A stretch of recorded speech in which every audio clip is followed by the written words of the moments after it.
প্রিয় বন্ধুরা, সামনে বিশাল পুকুর, ঠিক ওই জায়গায় মনে হচ্ছে একটি সুন্দর গোছানো বন। এদিকেও পুকুরের বিশালতা অনেক, আর আমি বসে আছি একটি ছোট্ট কুড়ে ঘরে। কি কুড়ে ঘরটি দেখতে ইচ্ছে করছে না? কুড়ে ঘরের সৌন্দর্য দেখতে হলে অবশ্যই আসতে হবে আপনাকে সেরকম একটি কুড়ে ঘরের কাছাকাছি। কেননা কুড়ে ঘরে কিন্তু মানুষ থাকে, রাত্রে পাহারা দেয়।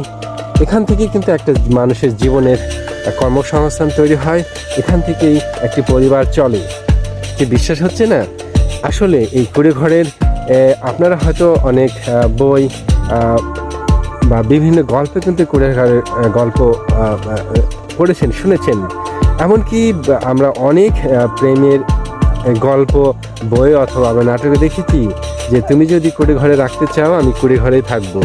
তো আসলে কুড়ে ঘরে থাকা কি সংগ্রাম, কি মানে জটিল বা কি কঠিন, সেটা কিন্তু যারা কুড়ে ঘরে থাকে তাদের তো সয়ে যায় যে আসলে কুড়ে ঘরের জীবন তাদের কিন্তু মানানসই হয়ে যায়।